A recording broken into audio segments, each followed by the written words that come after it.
Hello guys, this is Prime Concept. You're welcome once again to my channel. In this video, I want to take an example question under the horizontal projectile, or what you know as half projectile. Let's see how we can quickly handle this problem, as it is common in exams like WAEC, in SAT exam, IGCSE exam, in your JUPEB exam, and your 100 level undergraduate exam. So let's handle it.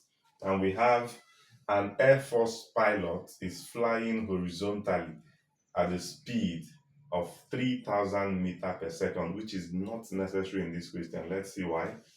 An Air Force pilot is flying horizontally. So this quickly tells you that it's a horizontal projectile at a speed of 3,000 meters per second and drops a bomb. It drops a bomb which hits the target 10 seconds later.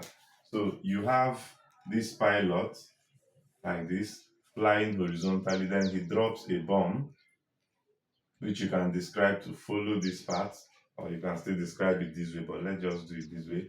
It hits the target at this point 10 seconds later, right? Because this is the height of that pilot. So let's describe it this way so it will be easy for you to understand or visualize.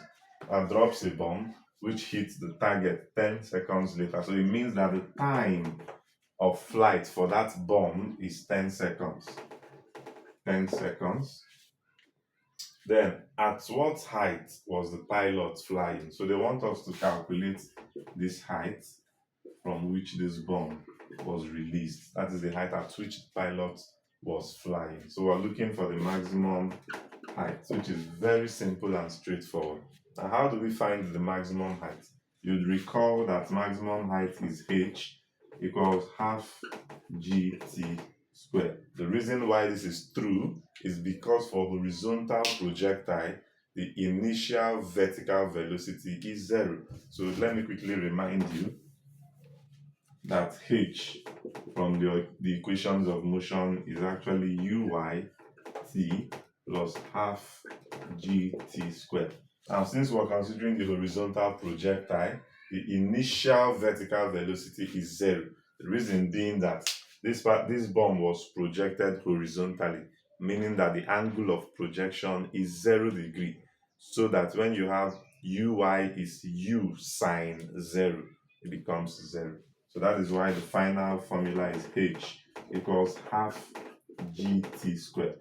So and h becomes half times g, which I'll take as 10, and times our time, which is also 10 squared. So if I solve this, I would have 2 in this is 5. 10 squared is 100. 100 times 5 is 500. So I have 500 meters as the height at which the pilot was flying before releasing that bomb. So I believe that this concept is really clear to you. Thanks for watching. If you are new to this channel and you are yet to subscribe, quickly hit the subscribe button. A lot of interesting videos will be released and are already on the channel. So hit the subscribe button, drop a comment for this video, like this video, also share with your friends. Tell them it is Prime Concept. Thank you.